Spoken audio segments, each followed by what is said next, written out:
개장 이슈를 좀 보도록 할 텐데 연초에 또 여러 가지 이벤트들이 상당히 많은 것 같습니다. 뭐 코스닥 활성화 대책도 있고 말씀해주신 CES 개막도 있고 이제 곧 있으면 또 평창 동계올림픽도 열리잖아요. 네. 관련된 수혜주도 좀 이제 나올 만한데 개장은 좀 어떻게 보고 계십니까? 우선은 지난 주말을 상당히 달궜던 이슈가 그 북한의 김정은 위원장의 그런 뭐 신년 메시지 신년사, 네. 그런 거 아니었겠습니까?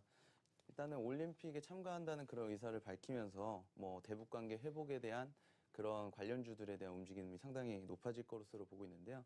우선 첫 번째로 저희가 뭐 저번에도 한번 환경화를 통해서 설명드린 바가 있는데 동북아 슈퍼그리드 사업이 있고요. 그리고 러시아 사할린의 그 가스 개발 사업이 있고 한반도 종단철도 사업이 있는데 이 관련주들 오늘 움직임이 상당히 괜찮을 것 같이 보여지고요.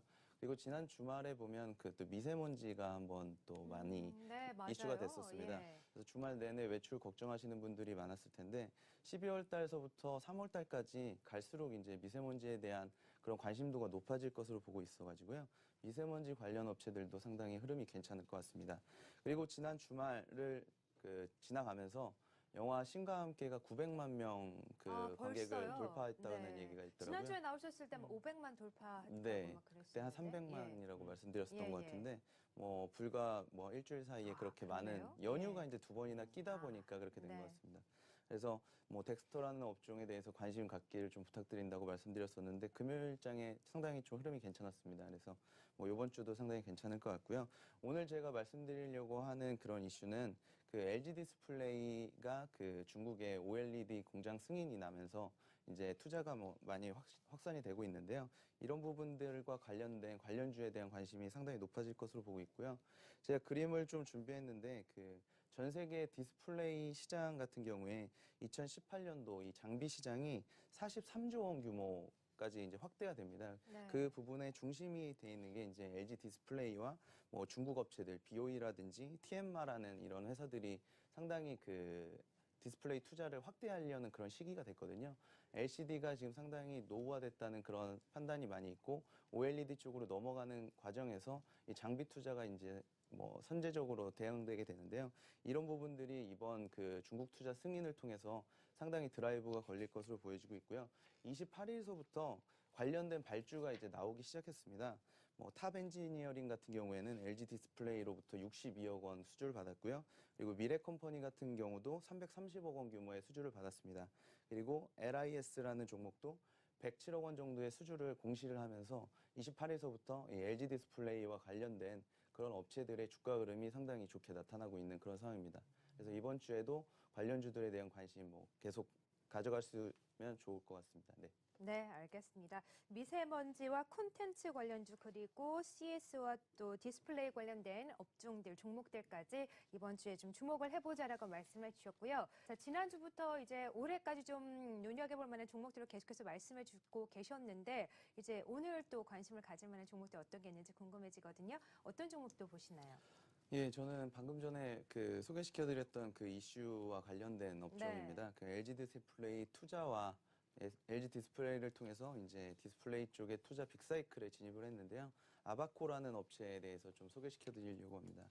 지난주 11월 27일 날 제가 대구에 있는 아바코에 탐방을 다녀왔습니다. 그러세요? 예. 네. 아바코는 그 디스플레이 생산에 필요한 핵심 장비를 제조하고 있는 업체인데요. 주요 제품으로는 TFT를 만드는 공정에서 사용이 되는 스퍼터 장비를 생산하고 있습니다. 이 TFT라고 하는 게 씬필름 트랜지스터라고 해가지고요. 얇은 막 형태의 트랜지스터를 얘기를 합니다. 액정의 배열 상태를 변화시켜서 이 OLED의 화소를 결정시키는 네. 가장 중요한 그런 부품이라고 보실 수 있겠고요.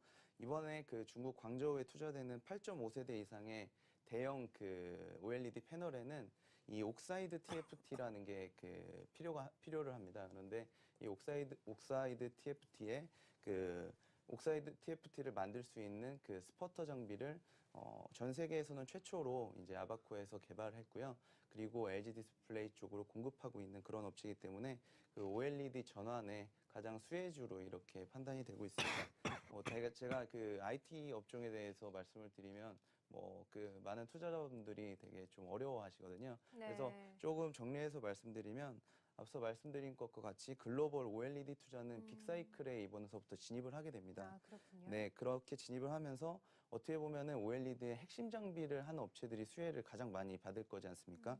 이런 부분에서 LG 디스플레이 이 광저우 공장이 투자하는 8.5세대 대형 OLED 패널 중에서 가장 중요한 부분이 이제 그 옥사이드 TFT라는 것이고요. 네. 그리고 기존의 LCD에서는 그 아몰포스 실리콘 TFT라는 그 TFT가 사용이 됐었는데 이런 부분들이 OLED로 넘어가면서 옥사이드 TFT로 바뀌고 있다. 그래서 이 옥사이드 TFT를 어떤 회사가 만드냐 봤더니 이제 그 아바코라는 업체, 그리고 비아트론이라는 업체, 그리고 야스라는 업체 등이 이제 관련주로 상당히 떠오르고 있거든요. 그 중에서도 아바코를 제가 말씀드리는 부분은 이제 아바코가 지난 2017년도까지 실적이 좀 안 좋았습니다. 네. 지난 17년도 매출액이 1,900억 원, 영업이익은 30억 원 정도까지 이제 좀 하락한 모습을 나타냈는데요. 예. 2018년도에는 뭐 관련 부분에 대한 빅사이클에 진입하면서 매출은 47% 정도 성장한 2,800억 원, 그리고 영업이익은 무려 800% 정도 성장할 것으로 보고 있거든요. 그래서 한 270억 원 정도의 영업이익이 나올 것 같아서 상당히 지금 주가가 그 LG 디스플레이의 그런 투자 지원 때문에 연간에 상당히 이 눌림목을 많이 받았었거든요. 네. 이런 부분들이 올해 다시 한번 그 리바운드 될 수 있는 그런 영향력이 있기 때문에 상당히 좀 관심을 가져야 될 그런 업체라고 말씀드릴 수 있겠고요. 네. 뭐 관련 업체로 아까 말씀드린 그 비아트론 같은 업체들도 이 TFT를 생산하는 그 열처리 업체로서 상당히 주목을 많이 받고 있는 업체고요. 이 야스 같은 업체들도 이 증착기 관련된 뭐 어떻게 보면 LG 디스플레이가 주도하고 있는 시장에서 상당히 이제 기술적으로 평가받고 있는 그런 업체이기 때문에 앞으로도 꾸준한 관심이 있으면 좋을 것 같습니다. 네, 알겠습니다. 종목에 대한 자신감이 좀 느껴지네요. 자, OLED 핵심 장비 수혜주 오늘은 아바코를 소개를 해주셨고요.